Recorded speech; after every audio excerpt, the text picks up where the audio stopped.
เปิดภาพมาพี่น้อยอยู่ที่บ้านเด้อพี่น้องเปิดภาพกับตอนยามแรงๆพี่น้องพอดีมื้อนี้ก็ค่อนข้างว่า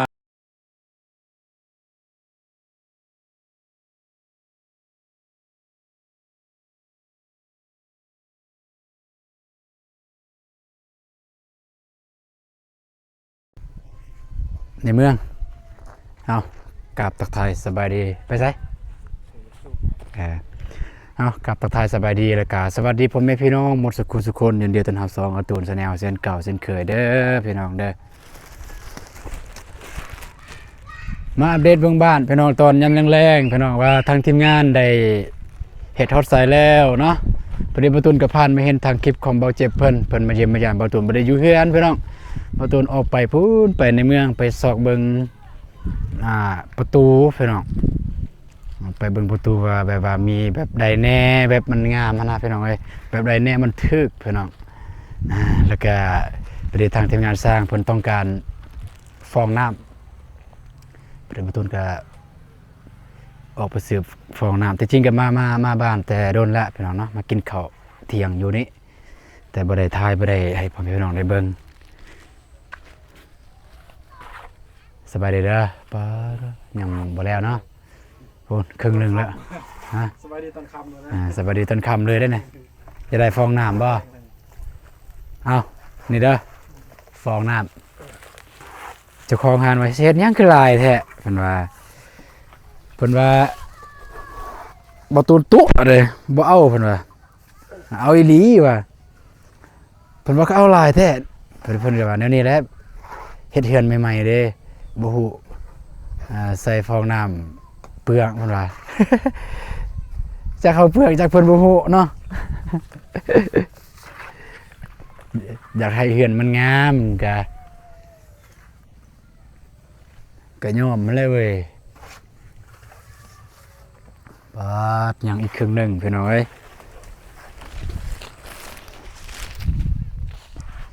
นี่เด้อยังอีกครึ่งหนึ่งบ่ฮอดครึ่งนะเกือบว่าโตแล้วอันนี้แล้วหลายกว่ายังตัวพัฒนาแล้วนี่บ่หาถ่ายไกลๆกันน่าจะเห็นอยู่พี่น้องเอ้ยบอนใดที่มันแล้วเนี่ยแล้วบอนใดที่บ่ทันได้แล้วพี่น้องนี่โอ้บัดโบกมาแล้วก็จังว่าแบบอีกแนวนึงเลยพี่น้องโบกมาแล้วเป็นแนวนึงเลยเด้หน้าตาเด้แบบมันเปลี่ยนเลยนี่ตอนบ่ทันได้ก่อเนาะพี่น้องบ่ทันได้ก่อดินจีดินบล็อกนี่อีกแนวนึงมันก่อแล้วปาดความงามพี่น้องอีกแนวนึงปัดโบกอีกปะโตอีกแนวนึงอีกนี่ต่อเหลี่ยมพี่น้องเอ้ยระวังจะเอามือไปจับเด้อเหลี่ยมนี่มันคมมาเลยได้เหลี่ยมนี่คัก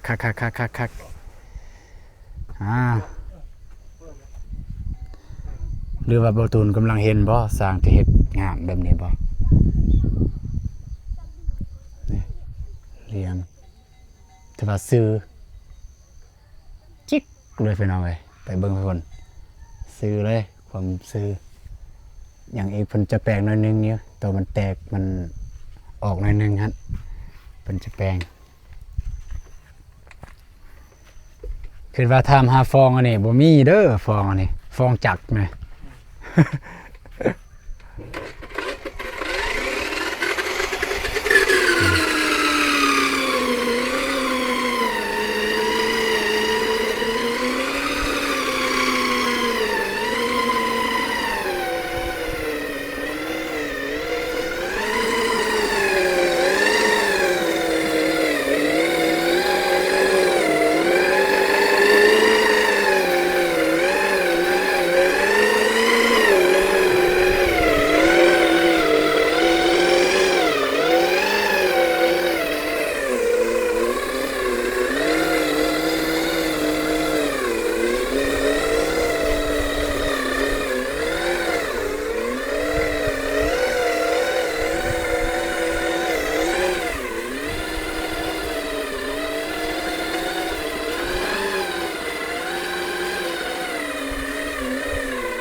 ปูนบ่อยากแห้งไว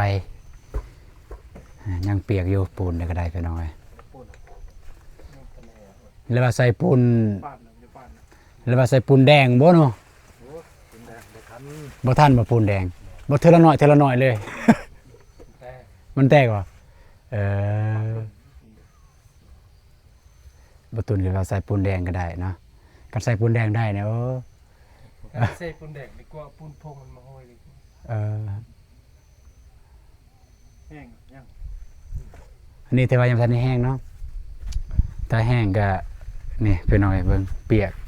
ถึงน้ำฝนบ่นี่แต่ว่าบนมือนี่บ่มีฝนจักเม็ดเลยมีอยู่หน่อยนึงแต่ว่าบ่มีก็มีเด้อๆเอาตามสบายเลยนะตามสบายเด้ออยู่ไกลโพดพี่น้องเอ้ยมันสิเกะกะทีมงานเพิ่นเฮ็ดเฮ็ดงานนี่ทางไอ้มวลเพิ่นจะเอาอันนี้ตัดเดือนนี้ปาดเดือนนี้เวลาจะน้อยจะเอาด้วยจักรก็ได้ปาดนี่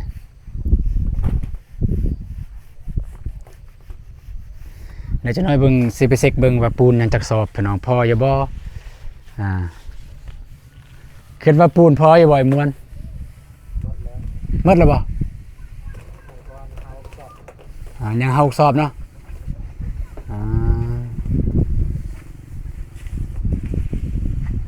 สำหรับปูนโบกเนี่ยมันสั่งมาแล้ว2 ต้นพี่น้องเอ้ยถ้าบ่พอเนี่ยก็ยังจะได้ซื้อตื้มอีก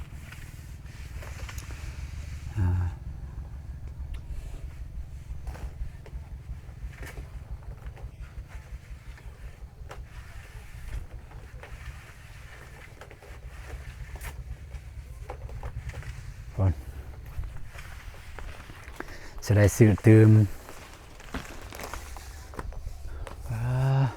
เป็นไง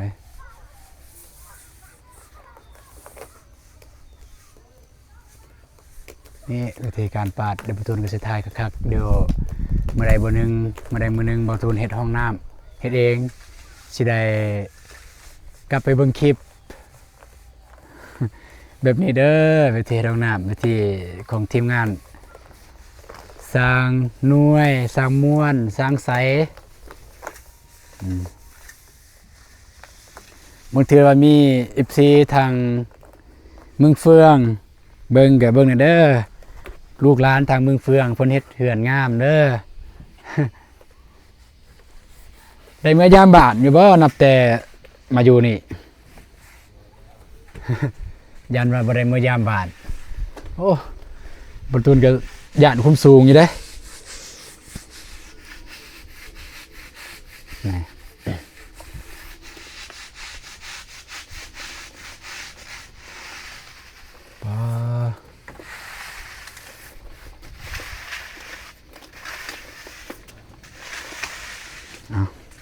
ปาดเลย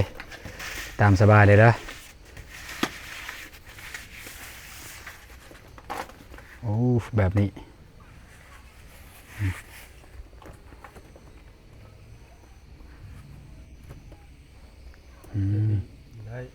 คักอยู่เทคนิคเพิ่นปาดแล้วก็สั่งเบิ่งบ่แม่นสั่งดอกแทกเบิ่งบนใดมันหลุบบนใดมันเนินจะเห็นเลยคักเทคนิคสร้างเนี่ยคือสิมันคือการเมิดเนาะวิธีการปาด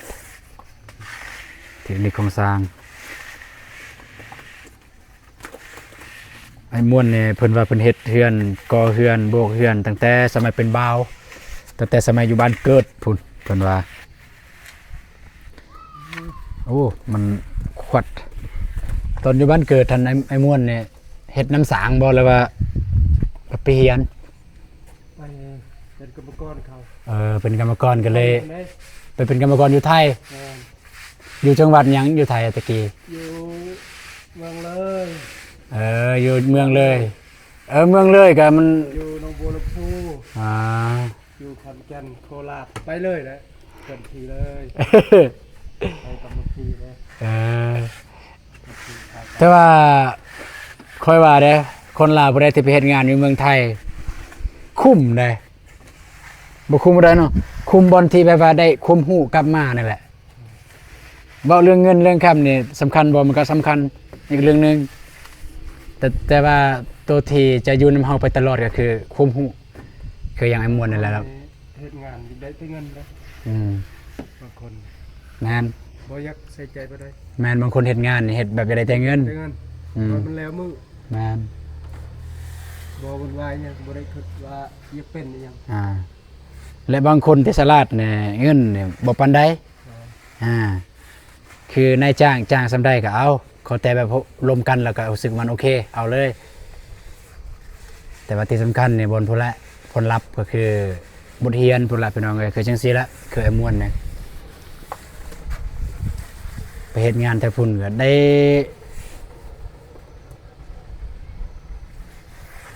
ไปเฮ็ดเฮือนซานแล้วก็ได้ความรู้กลับมาเล่าวก็เป็นสร้างเลยสิหาใส่ได้แบบนี้พี่น้องเลยแบบนี้ทางเฮียนทางได้ความรู้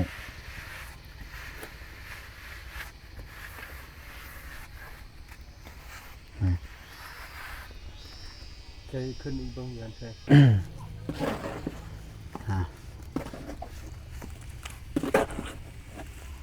ก็ประมาณนี้แหละเด้อพี่น้องเด้อประตูนก็มาอัปเดตเฮือนสารบ้านซองแล้วก็มาทายให้พ่อให้แม่น้องได้เบิ่งให้พ่อแม่พี่น้องได้เบิ่งในการเฮ็ดเวียกของทีมงานสร้างเพิ่นเป็นจังใดพี่น้องเอ้ยก็อย่างที่ประตูนได้เว้าหั่นแหละบ่แม่นว่าประตูนอยากอวยหรือว่าอยากอันนั้นได้พี่น้องเอ้ยแบบงามแต่ว่าสำนี้นี่สุดยอดละสำนี้พี่น้องเอ้ย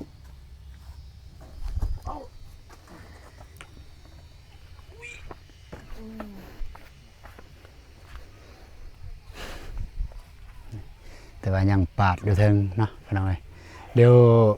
สิย่างไปเบิ่งอันนั้นก่อนพี่น้องเอ้ยย่างไปเบิ่งปูนก่อน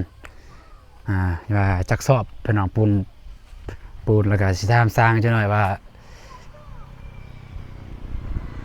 คันให้ซื้อนี่ซื้อจักสอบพี่น้องเอ้ยโอ้ปูนเฮาสิเบิดแล้วเด้อพี่น้องเด้อนี่ยังแต่4สอบพี่น้องเอ้ยปูนเขียวยัง4สอบมื้ออื่นต้องได้ซื้อเลยมื้ออื่นนี่เครื่องของนี่เครื่องอันนั้นเดี๋ยวจะไปส่งพี่น้องเอ้ยเครื่องคนอยู่ในบ้านเพิ่นเฮ็ดเฮือนคือกันบ่ตูนไปยืมใช้น้ำเพิ่นสิประมาณเอาเลยพี่น้องเอ้ยบ่ตูนบ่ประมาณก็สิให้สร้างประมาณว่าสิซื้อจักสอบ แต่ว่าซื้อหลายก็น่าจะบ่เป็นหยังดอกเพราะว่ายังก็มีแนวเฮ็ดหลายอยู่บ่ว่าแต่ห้องน้ำบ่จังซี่ห้องน้ำอยู่นอกพี่น้องห้องน้ำอยู่นอกก็บ่ทุนเฮ็ดสำใดสำนึงเอาพี่น้องเอ้ยบ่ถึงคันว่าบ่ก็หยังดอกเฮ็ดตามงบนี่แหละอยู่นี่แหละห้องน้ำอยู่นอกพี่น้องเอ้ยนี่ห้องน้ำอยู่นี่ห้องน้ำที่แบบว่าคืออย่างที่บ่ทุนเว้าหั่นแหละว่าเป็นห้องน้ำสาธารณะผู้ใดมาก็ใส่ได้พี่น้องถึงแม้ว่าเขาบ่ได้อยู่บ้านอยู่เรือนอยู่ศาลก็ตามแต่ว่าคันอยากใส่ห้องน้ำก็เข้ามาใส่ได้คืออยู่นี่พี่น้องเนาะห้องน้ำ แบบบ่จำกัดเลยมาใส่เลยหรือว่าญาติพี่น้องที่มาเรือนมาศาลแล้วก็เกรงใจจังซี่เกรงใจบ่หันใส่หรือว่าอายเนาะว่าง่ายๆอายซะอายจะใส่ห้องนี้ห้องอยู่ในห้องครัวนี่ก็สามารถใส่ตัวอยู่นอกคันได้โอ้เดี๋ยวจะลองนับตัวนี้อีกพี่น้องเนาะมี14คนนึงคอมเมนต์ว่าอ้าวสิใส่ปูนบ่นั่นเลยบ่เท กันสาดซื่อๆคือลายแท้เพิ่นว่าบ่แม่นเด้อแต่ประตูนซื้อนี่ก็ซื้อเพื่อเลยซื้อแบบว่าจะได้เทตัวนี้เทเนี่ยจะบ่พอละตามเบิ่งนะสินับเบิ่งว่าทีมงานญาติพี่น้องใส่ปูนลายซำใดในการเทกันสาดครับนะ1 2 3 4 5 6 7 8 9 10 11 9 สอบ9 สอบเด้อพี่น้องเด้อผู้ใดที่อยากฮู้เนาะปูนอยู่เทิงนี่มัน9 สอบพี่น้องเนาะ9 สอบ ก็บ่ธรรมดาปูน9 สอบเพราะว่าบ่ตูนซื้อมา20 สอบหรือว่า20 สอบยังเหลือ11 สอบแสดงว่าใส่9 สอบประมาณนั้นพี่น้องนะ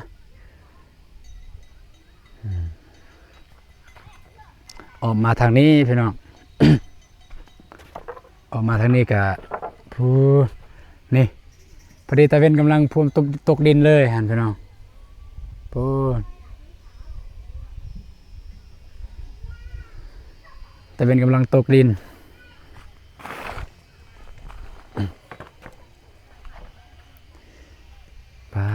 ประมาณนี้พี่น้องจะเป็นตอนได้ท่มอีกได้เนี่ยพี่น้องเลยนี่ดีบอลเนี่ยท่มถ้าอยากได้ถ้าสิเทนะพี่น้องถ้าสิเทระวังเนี่ยต้องได้ท่มแต่กระสิบว่ามีปัญญาเทดอกตัวนี้มันจะเทมันจะเทกันเปื่อนเอาตัวนี้มาพี่โมนี่ก็สิเรียนเห็นเอาแต่ไปทางพุ่นคือกันพี่น้องเนาะเทแต่กันเปื่อนมาพี่พุ่นกันเปื่อนแล้วก็ทางหน้านี่ก็หาใส่หินบ่มีเงินปานนั้นดอกสิเทก็อนาคตต่อไปบ่ฮู้บ่แน่อนาคตต่อไปถ้ามีเงินมีคำบางเทื่อเทถ้ามีเงิน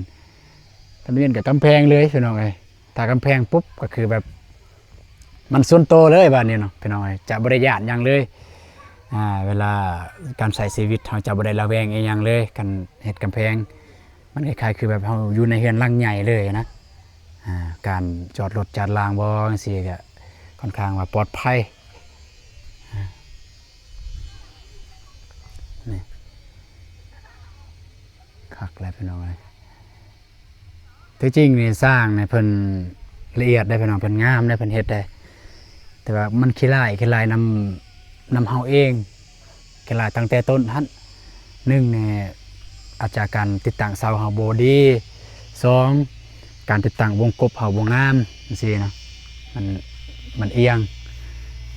แล้วก็การก่อเฮามันสิขี้ร้ายผู้มาโบกก็บ่งามบัดนี้มันเป็นถ้างามตั้งแต่ต้นบัดโบกแห้งงามอีกสร้างเพิ่นแต่ว่าสำนีก็โอ้สมเสยแล้วพี่น้องเอ้ยนี่คาดว่าก็ทางทีมงานนี่คาดว่าแล้วมือนี่ทางล่างนี่แล้วมือนี่แล้วมืออื่นมันจะไปต่อทางข้างพุ่นทางข้างเบื้องพุ่นคาดว่าน่าจะประมาณอีก5 มื้อ5 หรือ 6 มื้อ5 มื้อนี่แหละ4-5 มื้อประมาณนั้นก็แล้วแหละทางทีมงานมาโบกเนี่ย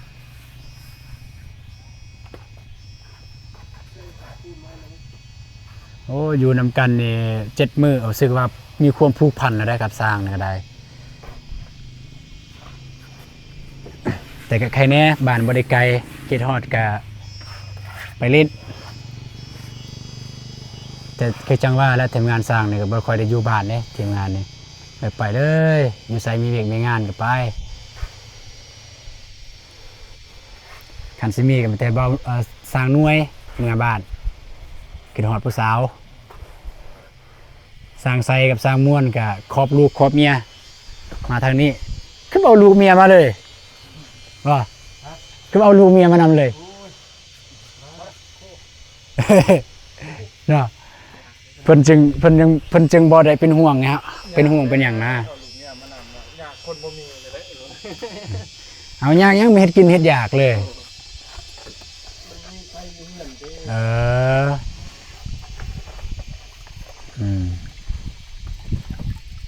อยู่พี่น้องเอ้ยอยู่เมืองเดียวเด้อกับทางท่าสามสร้างนี่อยู่เมืองเดียวกันแต่ว่าอยู่คนละบ้านคือยังสร้างหน่วยก็อยู่บ้านนึง สร้างม้วนก็อยู่บ้านนึงสร้างไซก็อยู่บ้านเดียวกับไอ้ม้วนบ่บ้านสะทัวพี่น้องสะทัวอย่างไต่บ่ตัวไต่โอ้สะทัวไต่แสดงว่าสะทัวสุดพุ่นตัวสุด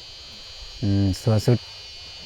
อู้แถวนั้นเนี่ยเขื่อนมันจะลังใหญ่ๆได้แถวนั้นเฮ็ดก้อบ่มีได้น้องไปใหญ่อยู่คือว่าและมดแบบบ่มีได้กุ้มใจได้เหมือนเลยแบบคืออ้ายเว้าอันบ่เฮ็ เฮือนแบบเพิ่นติดหนี้พี่น้องเอ้ยเพิ่นดาวเอาเพิ่นจ่ายพรเฮือนแค่นั้นเพิ่นว่าแบบว่ามีบริษัทแต่ว่าโครงการมันเป็นบริษัทดอกเป็นโครงการของเอกชนนี่แหละไปเฮ็ดเฮือนอยู่หั่นแล้วก็เป็นเฮือนสำเร็จรูปเลยแล้วก็สมมุติว่าในมูลค่าในหลังนั้น600ล้านจะจ่ายพร600ล้านหั่นจ่ายพรเลยว่าเบิดจักปีอยู่บ้านเฮานี่ก็มีอยู่เทิงพุ่นพี่น้องเอ้ยแต่บ่ตูนยังบ่ทันได้ไปเบิ่งว่าหน้าตาเป็นแบบใดบ่มีเวลาไปเบิ่งเฮือน600ยังบ่ทันได้ไปเบิ่งเดี๋ยวมีเวลาก่อนแล้วก็สิ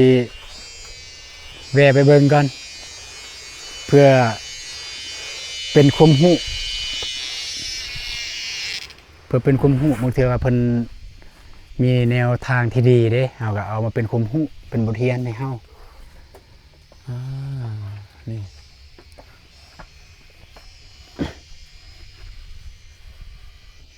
คักๆพี่น้องเอ้ยพุ่น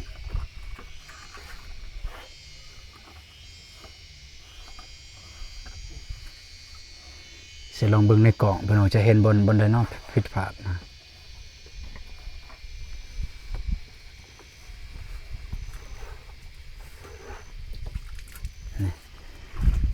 อาจจะโค้งแน่หน่อยนึงพี่น้องโค้งเป็นนำเฮาติดตั้งวงกบนี่ทางสร้างใส่เพิ่นก็ปรับทางนี้เก็บรายละเอียดกับสร้างหน่วยบ่ได้สร้างมวลพุ่นอยู่เทิงพุ่นเพิ่นก็ได้ผู้นั้นนี่ไอ้ต้นอยู่พี่น้องเอ้ยเพิ่นกินหยังบ่ได้เลยโอ้บ่ตูนว่าสิซอกกันนั้นให้ยาดีกระเพาะน้ำไม่เท่ามีอยู่ยาดีกระเพาะยาพื้นเมืองฮะบ่เป็นปัดเป็นอะไร แข้งล่ะ มันแข็งเฮ็ดจะได้บาดนี่ กระปัดมันแห้งห้อยเลย โอ้ตอนนี้ซื้อใหม่แล้วซั่น เรื่องเบิ่งแต่เชื่อมอ้อนไง อืม แข้งเด็กก็ลืมบอกว่ามันกระปัดมันแห้งห้อยให้มัน โอ้แข็งเลยเพิ่นว่ามันเอ้ยเอ้ยเอ้ยโอ้บัดนี้แห้งแล้วเนาะ แล้ว โอ้หมดอันนั้นลายเลยบงนี่บงขันนี่ลายเลยฟอยในฟอยแข้งพี่น้องทางสร้างเพิ่นว่าฟอยแข้งใส่งานบ่ได้เด้อเพิ่นว่าโอเคเดี๋ยวไปเป็นหยังเดี๋ยวจะซื้อให้ใหม่ฟอยออนแบบนี้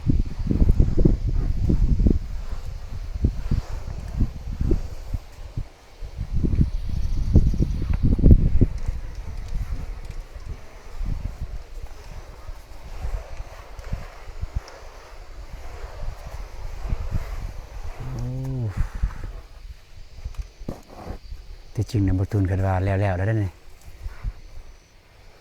ยังเฮาผู้บ่ฮู้เด้แต่ว่าแล้วเด้แต่แท้ยัง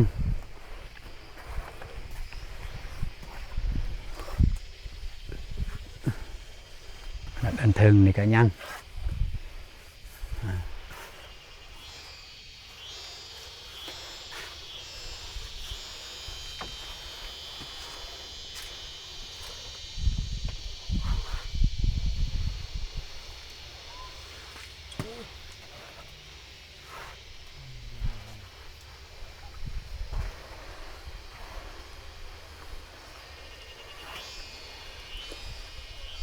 พี่น้องตอนนี้ก็เวลาก็ล่วงเลยแหละพี่น้องเอ้ยมันสิมืดแล้วแต่ว่าในกล่องยังเห็นอยู่ทางทีมงานเนี่ยก็คือจังซี่นี่ถ้ามันบ่แล้วตอนนี้นี่พูดแล้วเลิกจนฮอด10 11โมงไปเลยพี่น้องเอ้ยจนกว่าจะแล้วภายในมื้อนี้บ่แล้วบ่ได้จะหน่อยปูนแห้งแก้ไขบ่ได้บาดนี่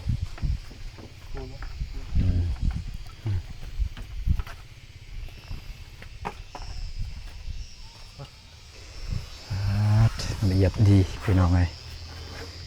พี่น้องผู้ใดมีแผนอยากจะสร้างบ้านพี่น้อง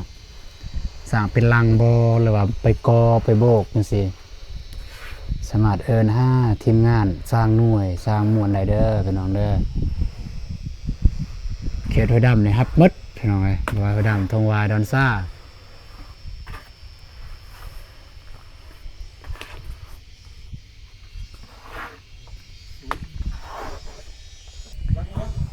นี่กำลังแตะอยู่กำลังแตะฮะเขาลาดตระเวนโจรลาดตระเวน โอ้จักจะได้สุขของนอนนะนอนกันเลย แต่ขีดเส้นพี่น้องเส้นแดนระหว่างปูนกับไม้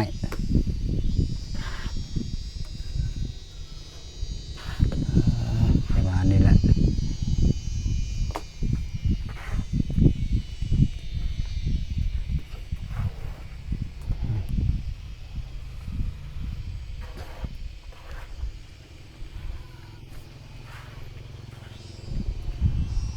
จนมืดจนค่ำพี่น้องเด้อ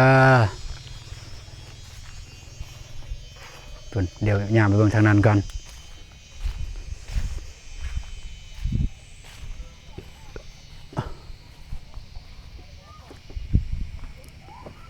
นี่ทางนี้ก็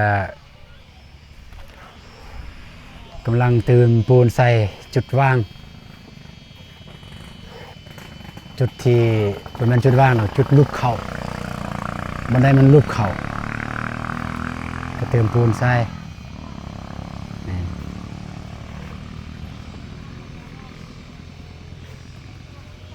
หม้อแล้วหม้อแล้ว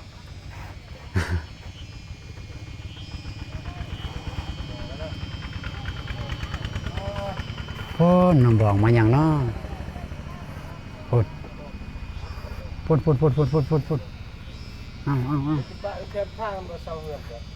ไม่ใช่แบบเมื่อ ไผ่ ผู้ซองบ่ง นี่เด้ ผู้ลายแค่เศร้าเหือนเจาะเลย เปิดไฟสันพี่น้องเอ้ย ไปจ้างไปด้านตั้งห้า เอาจนได้เปิดไฟพี่น้องเอ้ยเพราะว่ามันมืดแหละจนได้เปิดไฟพอดีมาเห็นพี่นางกล้วยว่าจักนี่นี่ ตอนนั้นเรามีสิทธิ์บริการ มาหยัง มาเบิ่ง มาเบิ่งได้เฮ็ดกินเฮ็ดอยากหรือบ่โอ้เจ้ามากันมานำเฮ็ดกินเฮ็ดอยากหรือบ่ เฮ็ดแล้ว นายบอกคนกินตักให้สางเพิ่นฮะแสดงว่านี่บ่ทันได้อาบน้ำตามเบิ่งเพิ่นเอาเลยสุดเก่าอยู่นุ่งสุดเก่าอยู่นี่มานั่งทางหลังอีกบ่ทุนบ่เห็นซ้ำมาจอบเบิ่งบ่จักมาจอบเบิ่งเฮือนเบิ่งซาน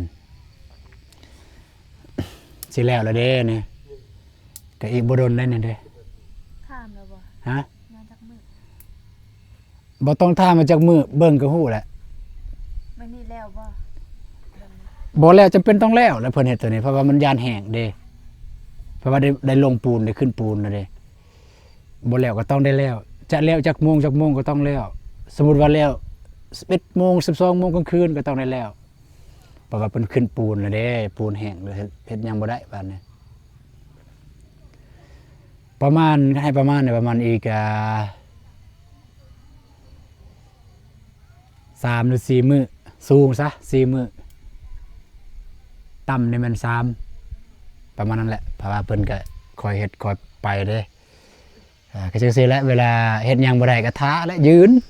นี่ เพราะว่ามันเปียกยังเปียกอยู่นั่งเบิ่งยืนเบิ่ง เปล่าลูกมาเลยเล่นนำเอง นี่แหละไอ้มวนผู้ที่ว่าตัวเองเจ็บกระเพาะ แล้วเจ้าว่าของแม่เฒ่ามียาดีกระเพาะ โอ้ลืม นี่เด้ ลืมตัวว่าแม่ เห็นบ่เพิ่นกินหยังบ่ได้เลย เวลาเฮาเอาของกินให้เฮาล่ะคิดว่าโอ้แซ่บแล้วให้สร้างแต่แท้เพิ่นกินบ่ได้ของกินที่เฮาให้เพิ่นกินแต่ข้าวละล่า มันเป็นกระเพาะไข่กินบ่ได้ ก็แนวนั้นนั่นแหละเพิ่น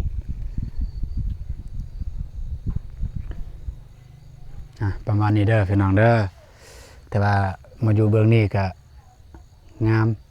เพราะว่าแล้วเด้โบกแล้วเนี่ยงามเอิ้นกีกอีกแล้วพุ่นกีกเจ้าอัน มื้อเช้านี่พี่น้องเอ้ย น้องบองเอาเครื่องไปสักม่านคาบแฟบคาบไปให้ แล้วก็มื้อนั้นหั่นคนเฮาคนอันนั้น เบียร์กาแฟ คนเบียร์กาแฟมันก็ไปคนซอยอีกไปคาบเบียร์กาแฟซอยเอ้ยเนาะเป็นตัวหัวเลยมาเนี่ย เป็นตัวหัวเลยประมาณนี้พี่น้องเบิ่งจนได้ใส่ไฟทางหลังเลยพี่น้องไอ้บ่ใส่ไฟเนี่ยก็บ่เห็นเด้มันเริ่มมืดแล้วนี่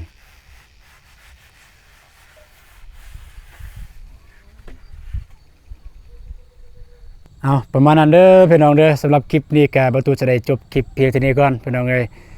ได้มาอัปเดตเบิ่งทางทีมงานสร้างเพิ่นก็โอ้ก็ถือว่าเฮ็ดก็ไวพอสมควรพี่น้องไวแห้งนั่นล่ะแต่ว่าต่างแต่ว่าปูนยังบ่ทันได้แห้งก็เลยเพิ่นยังคัดยังปาดบ่ได้พี่น้องเนาะก็ถือว่าตอนนี้บ่ทันได้แล้วแต่ว่ามื้อนี้ต้องแล้วตัวนี้ตามที่สร้างเพิ่นได้เว้าประมาณนั้นเอาสำหรับคลิปนี้จะได้จบคลิปไปเท่านี้ก่อนพี่น้องเอ้ยไปเจอกันในคลิปต่อไปเด้อพี่น้องเด้อสำหรับคลิปนี้ขอตัวลาไปก่อนสบายดีพี่น้องไป